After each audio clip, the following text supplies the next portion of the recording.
Martial art के दौर में पॉलिसी क्लियर थी, पिक्चर क्लियर थी। अब जो है वो प्रेशर्स, पहले थ्रेट देते थे, अभी जैसे दौर तरक्की कर रहा है, जदीद दौर आ रहा है, तो टैक्स भी तब्दील हो रहे हैं। वहीद राजपर 17 बरस से सिंधी जुबान में सहाफ़त कर रहे हैं। कारोकारी हो या वडेरों की जानिब से गरीब हारियों पर किया जाने वाला जुल्म, सियासी या समाजी मसाइल हों या काला बाग डैम का तनाज़ा, सिंधी मीडिया हमेशा बेलाग और बेखौफ सहाफ़त का अलंबरदार रहा है। लेकिन वहीद राजपर के मुताबिक गुज़श्ता कुछ बरसों में सहाफ़ियों के कत्ल और बढ़ती पाबंदियों का असर सिंधी ज़ुबान के सहाफ़ियों और उनके काम पर भी हुआ है। हमारा रिपोर्टर जो अभी अजीज़ मेमन है, उनके वर्षा ने हुक्मरान जमात पे जो है इल्ज़ामात लगाए। वो इस्लामाबाद प्रेस क्लब गया, वहाँ पे एहतजाज किया, वीडियो रिकॉर्ड करवाई थी कि मुझे अगर कुछ हुआ तो ये जो है इन पे इल्ज़ाम आएगा। अजय कुमार जो हैं उस पर हुक्मरान जमात पे इल्ज़ाम आते हैं। उन्होंने व्हाट्सएप पे जो थ्रेड आए थे वो वर्षा को दिखाया, इस नंबर से मुझे थ्रेड आए। जैसे नेशनल मीडिया पे प्रेशर है, पहले हम ज़्यादा जो अहम इशूज़ पे रिपोर्टिंग करते थे, लेकिन अभी पॉलिसी है कि इस पे मुक़द्दस जो इदारे हैं इस पे बात नहीं कर सकते।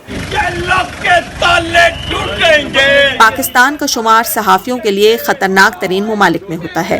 गुज़श्ता 4 बरसों में 42 सहाफ़ी मारे गए, जिनमें से 11 का ताल्लुक सूबा सिंध जबकि 3 का बलूचिस्तान से था। कई सहाफ़ियों को अगवा और तशद्दुद का सामना करना पड़ा। जो सहाफ़ी मारे गए उनके किसी भी कत्ल की तहक़ीक़ात नहीं हुई, सही मानों में हुई। जो मुक़दमात अदालतों में पहुँचे भी, उधर भी सही मानों में इंसाफ नहीं हुआ या तहक़ीक़ नहीं हुई। और बहुत से सहाफ़ी in the line of duty मारे गए हैं, ज़्यादातर सहाफ़ी। तो इम्प्यूनिटी जो है वो भी एक बहुत बड़ा इशू है पाकिस्तान के अंदर। तो अगर हम ओवरऑल देखें तो सहाफ़त जो है हमें बहुत आज़ाद नज़र नहीं आती। मोहम्मद इकबाल बलोच बलोची ज़ुबान के सहाफ़ी हैं। इनके मुताबिक बलूचिस्तान में काम करने वाले सहाफ़ियों को रियासत के साथ सरदारों और शिद्दत पसंद तंजीमों से भी दबाव का सामना रहता है। क्योंकि अगर बिलखुसूस बलूचिस्तान के हवाले से बात करें तो वहाँ पर काफ़ी ऐसी तंजीमें हैं जो प्रोस्क्राइब तंजीमें हैं, उनसे भी जो है थ्रेट का सामना है लोगों को। वहाँ पर कहते हैं ना अंग्रेज़ी में ट्रेड अ फाइन लाइन, तो उनको जो है ना वो करना पड़ता है, वो खुल के जो है ना वो बात नहीं कर सकते क्योंकि उनकी जानों को जो है ना थ्रेट होता है। क्योंकि हम उन पर दबाव तो डाल नहीं सकते कि जी हमें जो है न्यूज़ चाहिए, क्योंकि हमें उनका भी जो है फ़िक्र होता है।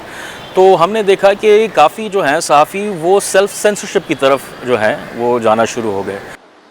मज़हर अब्बास का कहना है कि रियासती पॉलिसी सहाफ़ती सरगर्मियों की निगरानी करने के लिए बनाई जाती है, जिसका मकसद अक्सर व बेशतर पाबंदियाँ आयद करने की सूरत में नज़र आता है। उस वक्त जिन्होंने भी आर्टिकल 19 बनाया था, उन्हें शायद उस वक्त ये नहीं पता होगा कि ये आर्टिकल 19 जो है, जब हम ये कहते हैं कि फ़ौज और अदलिया पे तनकीद नहीं कर सकते, तो वो उनके प्रोफेशनल इशूज़ के ऊपर हवाले से हो सकता है कि जो हमारे सिक्योरिटी इश्यूज़ हैं, सिक्योरिटी के इदारे हैं, उनकी प्रोफेशनल जो ज़िम्मेदारियाँ हैं, जुडिशरी की जो लीगल ज़िम्मेदारियाँ हैं। लेकिन अगर वही अदलिया नज़रिया ज़रूरत के तहत किसी आमिर को जो है वो कानूनी कहेगी, आइनी कहेगी, तो उस पर तनकीद जायज़ है, उनके फ़ैसलों पर तनकीद जायज़ है। इसी तरह फ़ौज, जब सियासी फ़ौज अपना सियासी किरदार अदा करेगी जो कि उसके हल्फ के भी ख़िलाफ़ है और आइन के भी ख़िलाफ़ है, तो उस पर तनकीद जायज़ होनी चाहिए। पे दर पे पाबंदियों के बाइस कई सहाफ़ी इस शोबे को खैरबाद कह गए, लेकिन अब भी कुछ ऐसे सहाफ़ी हैं जो हर चैलेंजेस का सामना करने को तैयार हैं। ये मुश्किल हालात जो हैं मार्शल लॉ के दौर में भी आए, ज़िया-उल हक़ की मार्शल लॉ हो, इससे आगे जाएँ अयूब खान की, ठीक है, मुशर्रफ दौर में एमरजेंसी नाफिज हुई, लेकिन क्राइसिस से हम निकलते आए। ये एक आर्जी क्राइसिस है। सहाफ़त अवाम को हक़ाइक़ से रोशनास कराने और शऊर देने का नाम है। रियासती जबर हो या सख्त कवानीन, पाकिस्तान में काम करने वाले सहाफ़ी अब भी पुरुम्मीद हैं कि आने वाले वक्त में सहाफ़त किसी भी कतगन से आज़ाद ज़रूर होगी। ये एक ऐसी जद्दोजहद है जो हमेशा जारी रखने के लिए वो अपनी पेशा वाराना जिम्मेदारियाँ इसी तरह अदा करते रहेंगे जैसे माजी में करते आए हैं। सिद्रा डार, वॉइस ऑफ अमेरिका, कराची।